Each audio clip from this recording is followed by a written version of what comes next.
said, Nessa, for goodness sakes, tell me you. And she, of course, made the introduction to Dr. Dawe. As you were obviously there this morning, very inspirational talk.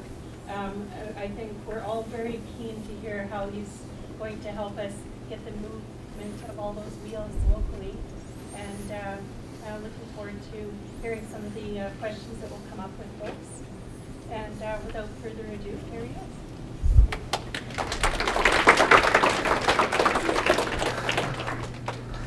Well, now I'm intimidated. I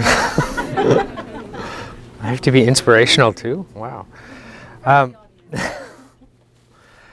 You know how when you're a speaker, you always start with how lovely it is to be here and how great it is to be back on the island?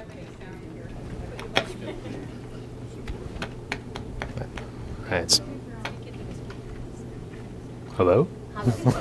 Okay.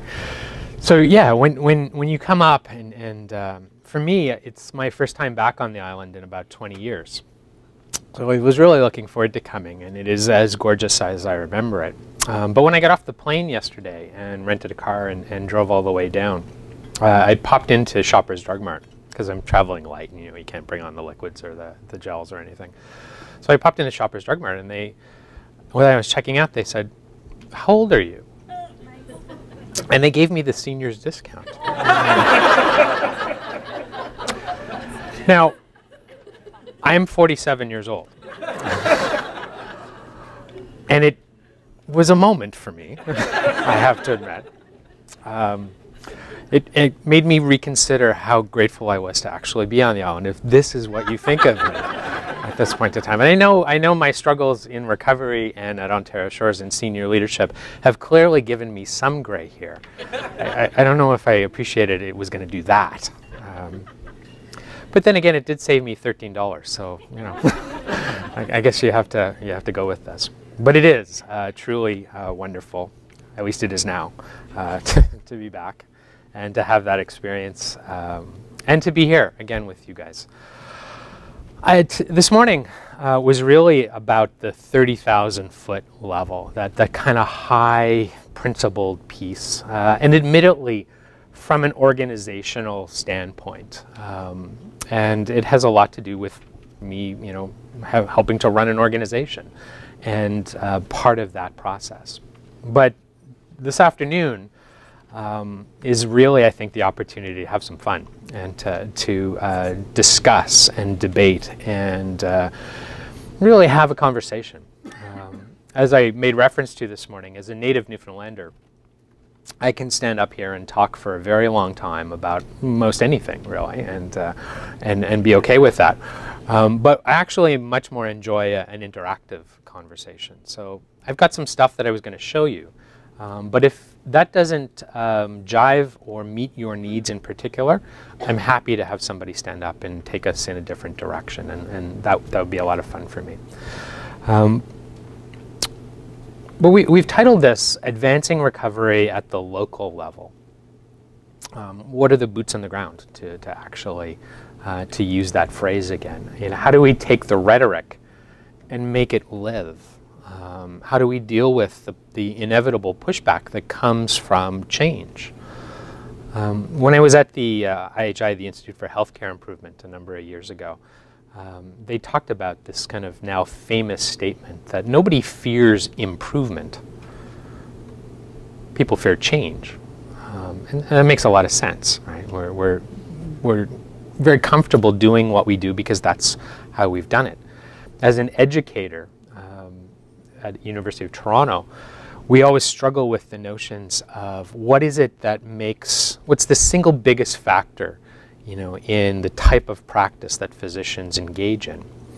And surprisingly, it's not the most recent journal articles. It's even more surprisingly not the influence of the pharmaceutical companies, despite, you know, that does make a difference. It's actually year of graduation from medical school. And it really has the notion of cementing the way we learn something first tends to influence very dramatically the way we continue to do things, despite evidence, despite change, despite new data coming. And the gap that actually takes place before something actually gets evidence proven to it influencing a point of care decision is about 10 years. And that's kind of disappointing for those of us who are educators. We like to think that our inspirational talks make a big difference and actually, you know, rise people up to the gates and change that practice the very next day. It's a struggle. So we continue to move forward and we continue to do evidence-based surveys and studies and measurements to produce these pieces of evidence and data that will help convince others that this is the right thing to do. I'd really like it if you did it because I said it's the right thing to do. That would be rather gratifying for me. But I don't expect that you'll do that just because Dawe came and talked about it. You'll want to know evidence, and you'll want to know experience, and you'll want to know what the data suggests, and you'll want to know that this is actually better than that. And so you should. So we're going to talk a little bit about all that stuff. And hopefully have that interactive piece of the discussion too. Here's what I thought we'd spend the 45 minutes or so on. Look at the challenges. I'm standing right next to it already. How about this?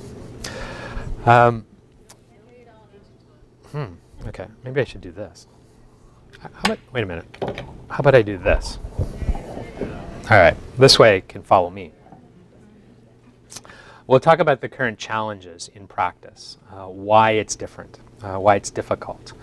We'll talk about what recovery care actually means in practice. What is it? What are we expecting that people are going to do differently when we talk about recovery?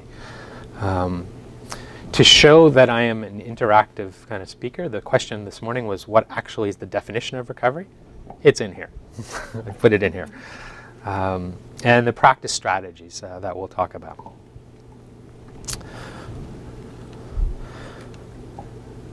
So I think some of the challenge has been that there's a lot of ambiguity and controversy about what it actually means to do recovery, you know, and how do we successfully move from the promotion of that principle into the integration of change and practice. That's the real devil is in the details part of the discussion. And there's a number of things that contribute to that. I mentioned already there's a lack of very systematically derived evidence that historically we could call on, because recovery was practiced in individual silos, in little places, by the heroic efforts of people and occasionally of institutions, but not systematically. And I think what we do have lots of evidence for, if we pay attention to it, is the last point here. There is tons of evidence that the practices that we have historically engaged in mental health are coercive in nature. They tend to rob people of its dignity, not restore it. It is an unsafe place. It's unsafe both for service users and service providers. It is not an and/or proposition, it's an and-with proposition. Both of those groups have costs from being in the mental health system, generally speaking, and there's this kind of dehumanization or degradation, a loss of motivation. In the break earlier, we were talking about the notion that, in fact, the use of recovery as a new philosophy has been correlated in Scotland, where it was first kind of brought out, with increasing satisfaction in the workplace, with increasing metrics of safety by staff, with this sense that people are reinvigorated to engage in these types of discussions. And in Ontario, where we're struggling right now with a Ministry of Labour that looks at the hospital sector as a dangerous place and tries to legislate safety changes, we're really pushing back with this notion that, in fact, it's recovery and partnership that can get us where we need to go, not legislation and penalties. a speaker who's much wiser than me at a different conference talked about mental health being a system that has continually been disappointing and fragmenting for its consumers. And I think that that's probably true, and I understand where they're coming from on that. I showed these slides earlier this morning, and I'm going to just flash them up again, because the point I didn't make this morning was where it comes from. And at the bottom there, you actually see the footnote of where I pulled these slides from, Measuring What Really Matters, which is a publication out of the Health Foundation in the UK, done in 2014. If you can't sleep at night and you're really looking for something to bide your time, I urge you to go look at this paper. It is a fantastically written paper, not just for mental health, but for health generally speaking, for healthcare generally speaking. And it really advances the notion of what we have been historically measuring in healthcare is stuff that it's easy to measure. Structure, processes. We're really good at measuring the way we do things. We're not really good at measuring outcomes. And this, I think, is one of the biggest papers to come around in recent years that has advanced the notion that the outcomes that we should be really focused on are the outcomes that are most relevant by the people that we're serving. Patient-reported outcome measures, family-reported outcome measures. The sense that, and one of the examples that they use is the water skier who fractures a kneecap water skiing. Again, a non-mental health example, admittedly. But the notion that what is actually most important to that person is how long it's going to take me to get back on water skis. Why couldn't in mental health we have that similar kind of phraseology that actually reflects people's best experiences about what matters to them? Is it getting back to the workforce? Is it the reintegration into an academic environment again after having had to leave it? Is it the reduction of symptoms? We've just assumed it's the reduction of symptoms because that's been historically our job, to reduce those symptoms. But as it turns out, that's not always what matters most to the people that we're serving. And recovery as a movement is finding that new balance where we're both taking each other's perspectives as equal and together trying to achieve that.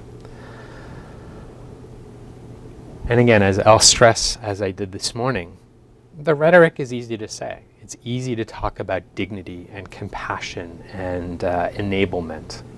It's harder to put it into practice. The self-management and the shared decision-making and the collaborative care planning, because that means you're actually doing something differently. The definition that we had about recovery is that it's a deeply personal journey. It's a deeply personal journey for the people who are in it. And my recovery is going to be different than your recovery. It's going to be different than your recovery. And that's all fine. It is that personal journey. It's the attitude and the value and the feeling. It's a way of living satisfied, hopeful, a continuing life, even with the limitations of an illness. And I think that that's probably the best definition that I've heard. It's not actually about resuming the life you once had. Because I can think of lots of examples of people and lots of contexts that people wouldn't willingly choose to go back to. You know, think about the trauma victim or an abuse victim. Recovery in that context is by no means going back to the environment that they once came from. It's also a highly debatable construct in the children and adolescent populations about what recovery is. Because in that population, those people are just starting to cement their very identity. And can they expect to recover it when it's not even fully developed, from a definitional standpoint? At Ontario Shores, about a third of our work, maybe a quarter of our work, is actually in dementia care. And in that population, it's also, we've struggled with what is the mindset of recovery. Can you recover from a progressive downsliding illness? And And I think only when you escalate it away from that definition, that it's about the resumption of something, or the going back to of something, that it actually starts to make sense. If it's about living a deeply personal, meaningful life despite illness, and in whatever the supports that are necessary to do that, all right, then I think I would contend that recovery is applicable to all of those patient populations. The 1/3 figure that I was quoting is actually our forensics mental health population, because we're a provincial hospital and we have a fairly big population with the forensics population. And when we started on the recovery journey, our practitioners were like, this is irrelevant in the criminal justice system. You know, the criminal justice system is all about the recidivism rate, and people are going to reoffend, and it's about the punishment scenarios. But in fact, I think recovery is probably even more important in those areas that have no culture of having historically practiced recovery. Because the coercive practices that are engaged in those types of facilities, and we're one of them. I'm not speaking on high here, right? I'm saying this is the struggle we've had as an organization too. It's, I think, even more important to shine the spotlight and to engage in those discussions in areas like that. So let me tell you about some of the things that we hear when we have these discussions, when we had these discussions ourselves.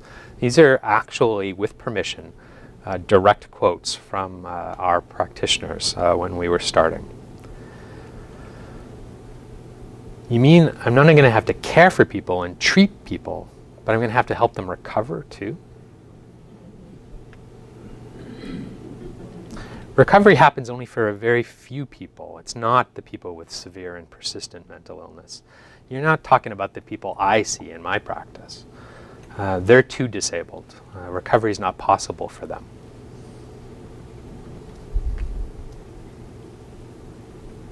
My patients don't even acknowledge that they're sick.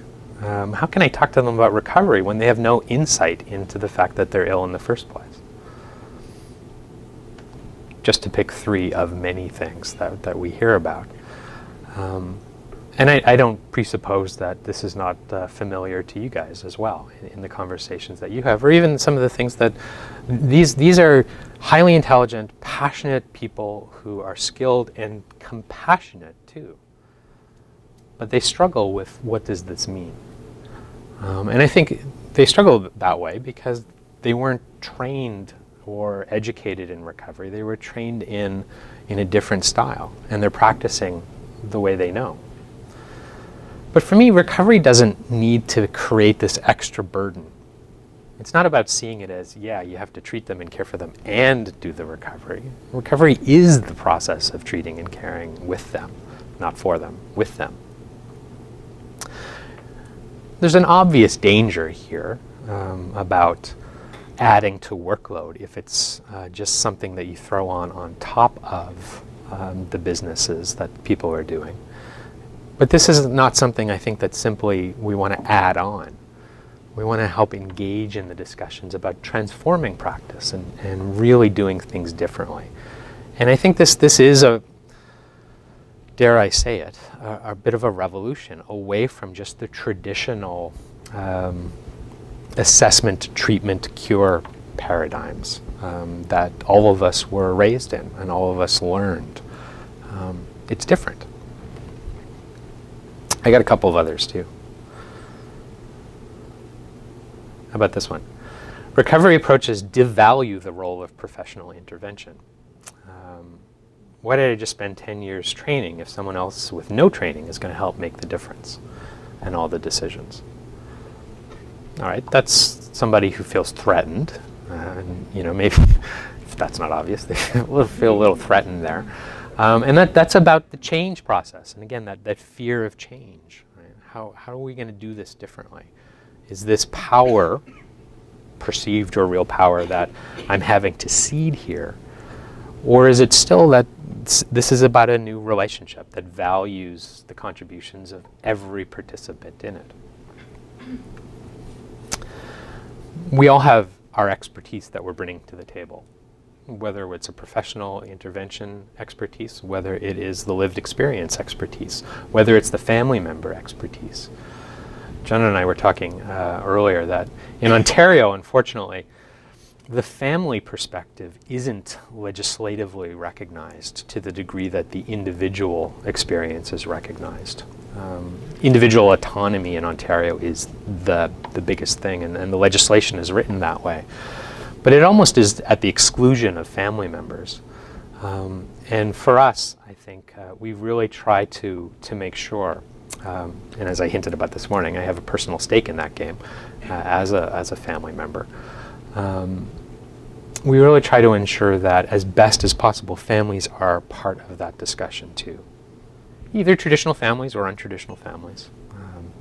Dr. Steve's talk today reminds us that people will declare families that are not just biological.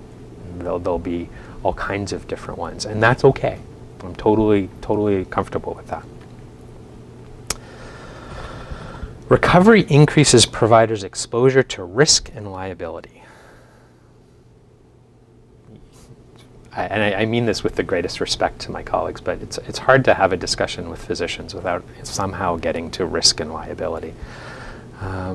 If recovery is the person's responsibility, then how come I get the blame when things are wrong? Again, that's fear. That's fear talking. And in some respects, it reflects the limitations of the system. Right? We do operate in a system that has penalties associated with it. And we have to have some courageous conversations and the ability to take risks. But I actually think that's why we got into the business in the first place, is to really push boundaries and to look at things differently. And for me, the embracing of the recovery movement is no different than the research that was being done on inflammation that we heard about today. It's pushing the boundaries of knowledge and testing those things to see if in fact they have better outcomes. And I don't think the philosophy discussions around recovery should be reviewed any differently.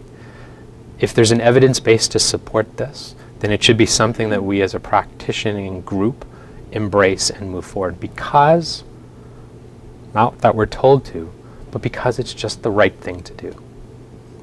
And for me, that's been an important part of the talks and the conversations that I have.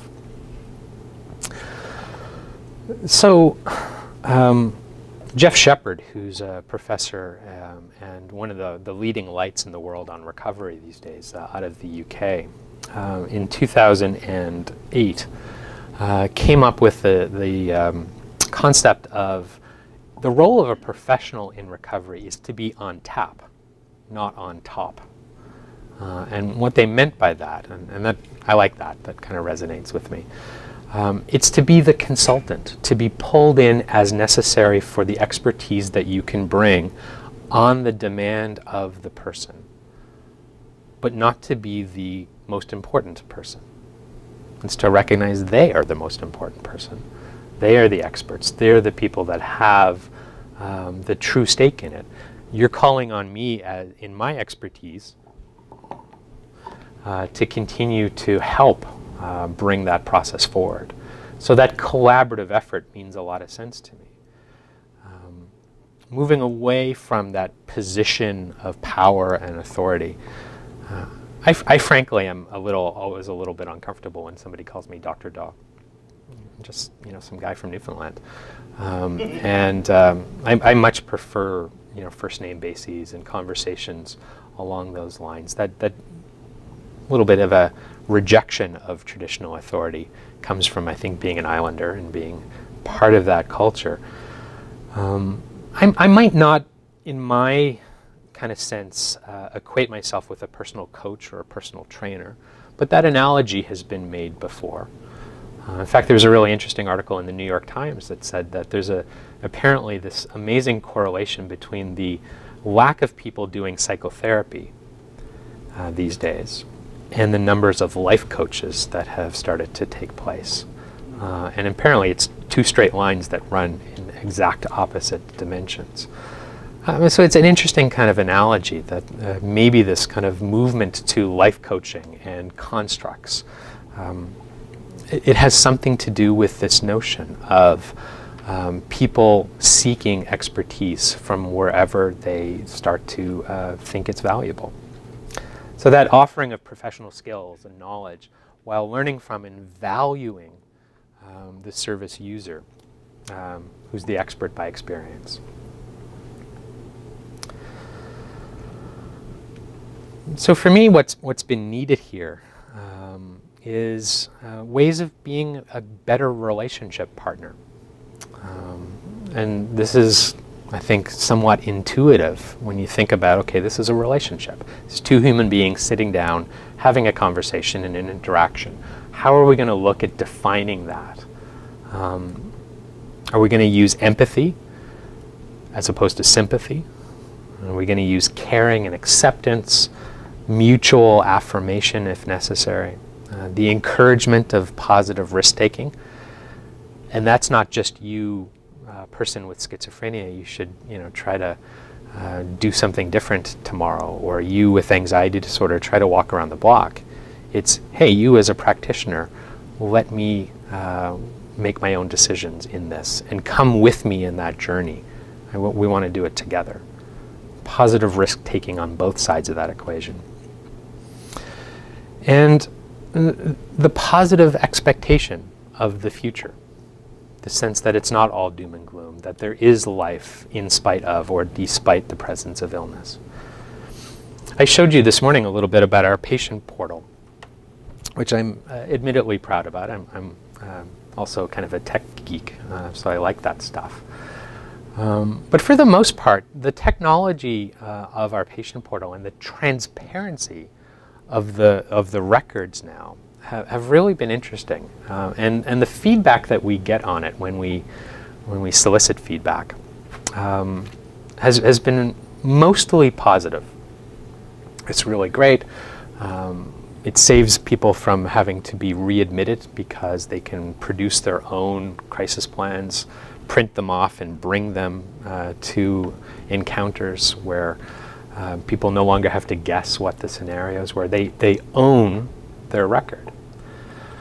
But the two pieces of negative feedback that we've gotten recently have been all about the type of language that still is in the records. That it's just not hopeful enough. That there's so much time spent on the diagnoses and the limitations of the illness, and not enough on the strengths.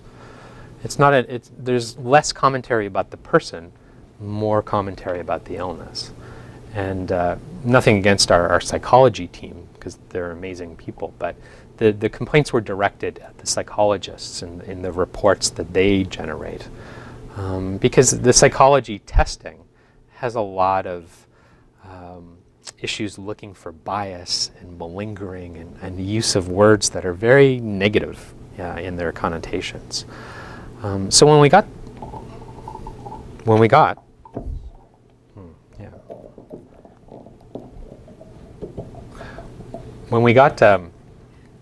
the feedback, I could completely understand that.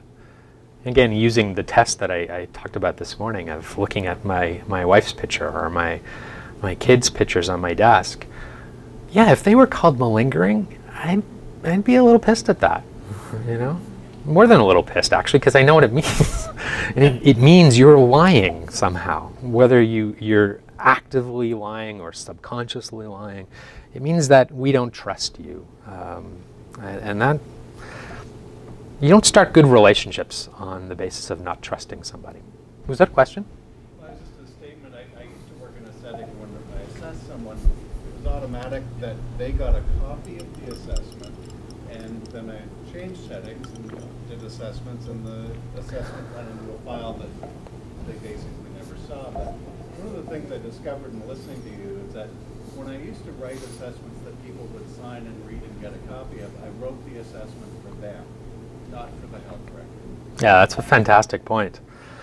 And as we've tried to move into the digital age, it's been a lot of using the technology, as I said, in the room, and that collaborative kind of nature about it. And that works really well. as long as you remember that there's another person in the room with you, and that you're interacting with that person. You're not interacting at the computer.